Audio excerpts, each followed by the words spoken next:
So, at long last, it is finally time. There's less than a week to go now until the release of Bleach Rebirth of Souls, the first Bleach game built from the ground up for a console and PC experience in 14 years, with the last one being Bleach Soul Resurrection on the PS3 back in 2011.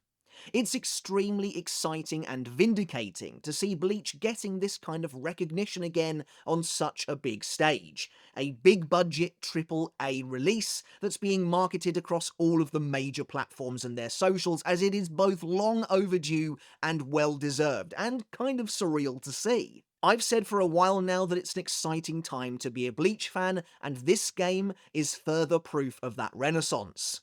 We're eating really well at the moment, and we can only hope the good times continue to roll. And so long as we continue to show up for and support the franchise we all love, well, I have a feeling they will. And so today I wanted to dedicate a video to breaking down what you need to know about the game so far from a top-down perspective, in preparation for release later this week. There's quite a bit to cover, so let's dive right in. Let me know down in the comments, are you looking forward to Rebirth of Souls and will you be picking it up? Which character are you most excited to try out? I just can't believe how surreal it's going to feel going for the Platinum Trophy in a brand new AAA Bleach game here in 2025, but it's happening. Before we get started on the video, guys, if you enjoyed this video today, when you're done with it, consider hitting subscribe down below, as it really does help the channel out, and I greatly appreciate it. And speaking of games, if you enjoy discussing games at all, consider checking out my other channel, Mr. Tomo Talks Games, where we're talking about games every single week at the moment. I really would appreciate your support over there as well. Consider dropping a subscribe if you like what you see. It really does make the absolute world of difference. So we're not going to be delving into the actual gameplay itself really at all today. There are so many videos on that already out there, and Bandai Namco themselves have recently been dropping full matches between characters, which has been so awesome and enlightening to see. Like I said, instead, we're taking a more top-down approach to the game itself, its presentation, and everything about it that you'll need to know in regards to release later this week. Bleach Rebirth of Souls has come a long way since I last covered the game. I saw and appreciate the sheer number of people asking me to talk about the game more, and I totally get it, but I never wanted to just flood your subscription feeds with individual videos on every little detail. That being said, in regards to the run-up to the game's release, I really do appreciate how the team clearly waited until the game was nearly ready to show it off the first time, and since then have released new information at a steady rate. It's a great way of keeping interest high over the last 8 months or so. Anyway, here we are today with a breakdown of everything you need to know before the game launches. Bleach Rebirth of Souls launches this Friday, March the 21st on PS5, PS4, Xbox Series X and S, and PC. There are 3 different versions of the game available to purchase: Standard Edition, Deluxe Edition, and Ultimate Edition for $54.99, $79.99, and $94.99 here in the UK respectively. By pre-ordering the game, you'll unlock Thousand Year Blood War Arc outfits for Hitsugaya and Yoruichi, and they do look very nice indeed, while the Deluxe Edition also gets you access to the 4 upcoming and as of yet unannounced DLC characters, as well as 7-day early access to those DLC characters and more. Meanwhile, the Ultimate Edition also unlocks the Thousand Year Blood War Arc costume set, which is in addition to the pre-order bonus skins and includes Royal Palace Byakuya, post-timeskip Rangiku, post-timeskip Grimjo, post-timeskip Nell, and Sunsuit Mayuri. In particular, I really love the Royal Palace Byakuya outfit, and of course the iconic Sunsuit Mayuri. That's going to be so awesome to fight people in. And of course, it's nice to see that while the Thousand Year Blood War Arc doesn't have that much representation in this base game, they do at least understand that that is where a lot of the excitement, if not really all of the excitement in the series, is centralized around at the moment, and so there is some representation in this early stage. But as well as these costumes from the manga, the Ultimate Edition also comes with the Rebirth of Souls costume set, which are original character skins made for the game itself for Renji, Kenpachi, Kyoraku, Gin, and Kisuke. But let's move on to the character roster, as ultimately Bleach's incredible cast is going to be the real draw here. Finally getting to see these characters brought to life in this way after such a long time is really exciting, and as such, everyone wants their favourites to make it in, understandably. And I've been wanting to talk about the character roster for so long, as every week or so they've been dropping a new character reveal on Monday, and the roster has been growing, and now that it is seemingly complete, well, we can take a holistic look. At the time of writing, the character roster for Bleach Rebirth of Souls has seemingly been entirely revealed, with 33 of 33 characters officially known, as the final character trailer, Dangai Ichigo, was dropped just mere minutes ago at the time of recording. On the official website, the characters are split into 3 separate categories: the World of the Living, Soul Society, and Waco Mundo.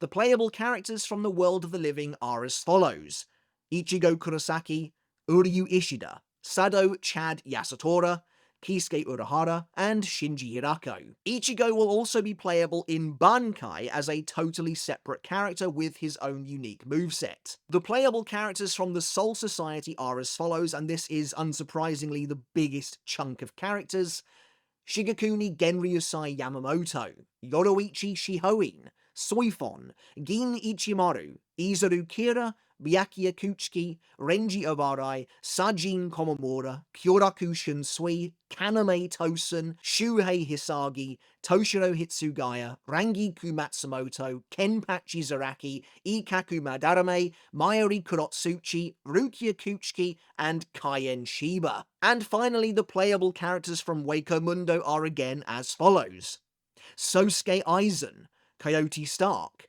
Tia Harabel, Neliel to Odelschwank, Ulquiorra Schiffer, Neutra Gilga, Grinjo Jaeger Jaquez, and Xyloporo Granz. Meanwhile, Aranero Aradueri will be playable as a skin for Kaien, which is cool as well. And then finally, Dangai Ichigo, or Ichigo Final Getsuga Tensho version, was revealed today as the last entry, and again, he has a totally new and unique moveset. And it's a pretty interesting one that doesn't seem to play exactly by the rules, which is pretty cool. Anyway, looking at the roster holistically, and again I'll probably make another video dedicated entirely to the roster and going in depth into the individual characters in the next few days or so, I have some thoughts, but on the whole I think it's very, very solid. I feel like Yoroichi has been wrongly categorized and probably should come under the World of the Living alongside Kisuke, but I mean that's neither here nor there. Anyway, regarding the roster, I think it is pretty strong, all things considered. 33 totally unique characters, each one seemingly being made with a lot of love and reverence for the source material, is exactly what I wanted to see. And I think 33 is either around about where people thought the roster might end up, or maybe even more characters than was originally expected by the vast majority of the community. And of course, the character models themselves look absolutely phenomenal. The art style in this game is wonderful to behold. That being said, I do think there are some pretty conspicuous and frankly weird omissions here. For starters, Orihime is clearly the biggest miss. The entire Karakura gang is rightly playable, but Orihime has been relegated to the sidelines for really what feels like no reason at all, and that seems like a mistake to me.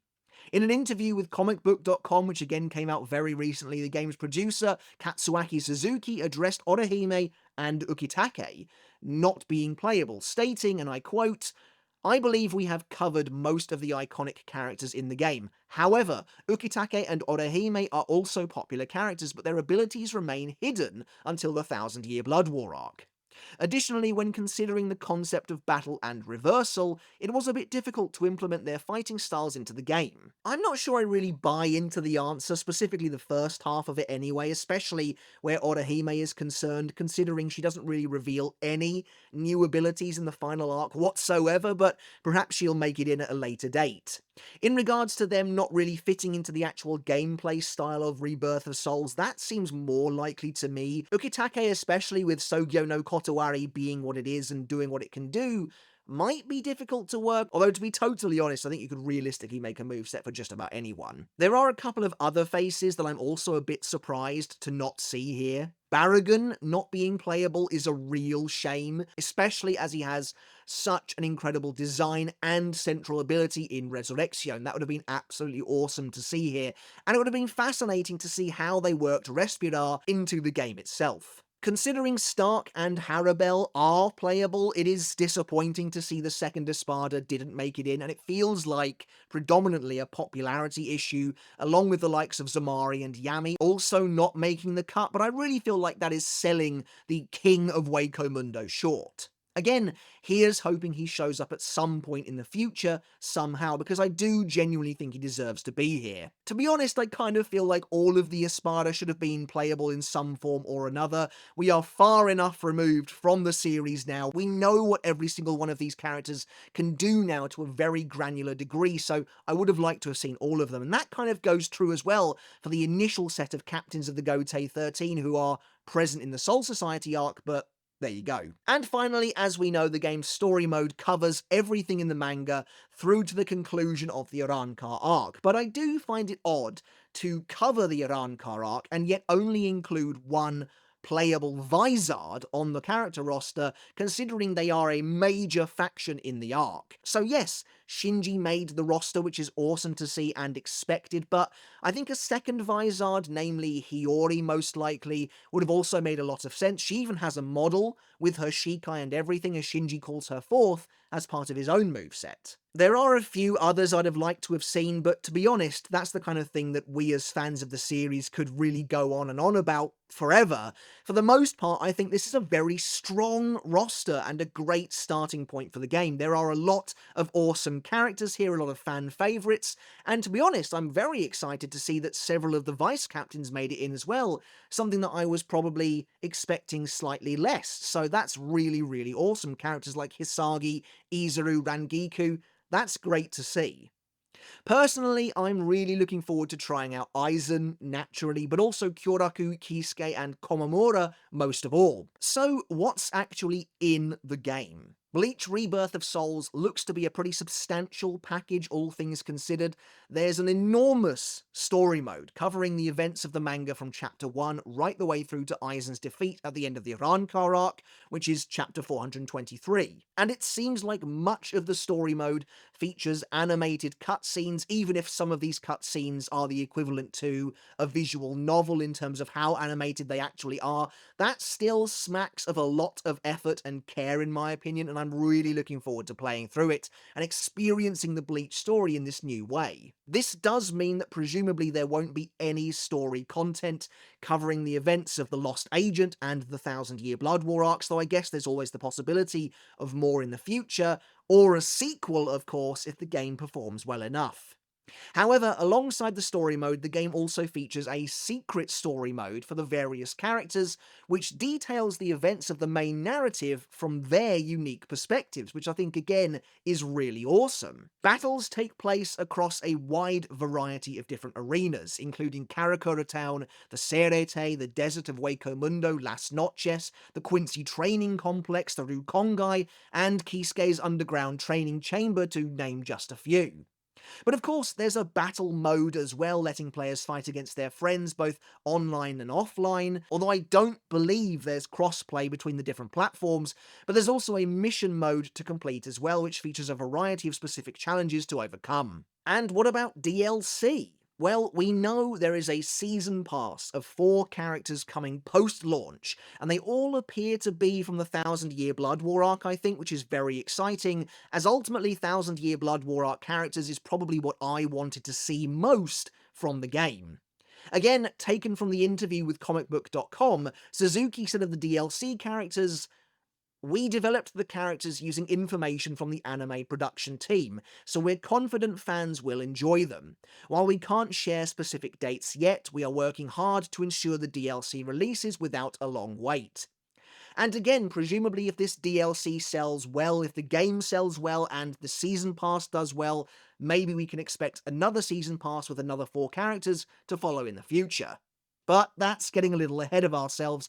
Now, I know the DLC is supposed to be based on the Thousand Year Blood War arc, but I can't help but notice this very conspicuous marketing tease that's been happening lately. Teased even by Kubo himself, sharing the game's release date along with various shots of a substitute Shinigami badge. Naturally, people have been speculating all manner of crazy things, but I just can't see what benefit there would be in highlighting something else, specifically on the day of Rebirth of Souls release. That seems weird to me, and not really how marketing works. You don't want to take focus away from the primary product release, especially on the day of its release, unless you don't have that much faith in it. It wouldn't surprise me if the very first Season Pass character was being revealed on the day of release, a little like how Smash Ultimate revealed their first Fighters Pass character at the Game Awards on day one as well. The reason you do that, of course, is to continue the excitement, to ensure that it carries on post the game's launch. How do you get people excited when the game is out? Immediately reveal the next upcoming character. It's smart and there's a precedent for it. And maybe it's just because I'm a big fan of the character, but the substitute Shinigami badge is definitely making me hope for Ginjo as a DLC character, though I imagine that probably isn't happening. But hey, I'd love to see it. Maybe two of the DLC characters are going to be the aforementioned Orihime and Ukitake, which is perhaps why they were singled out in the interview specifically. It could make some sense, Orihime less so, because again, she doesn't really show anything new in the Thousand Year Blood War arc, though she does show a new offensive ability in the Lost Agent arc.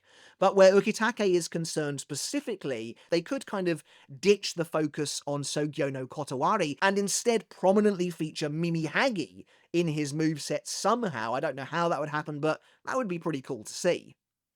But there's a ton of possibilities for future DLC and updates for the game.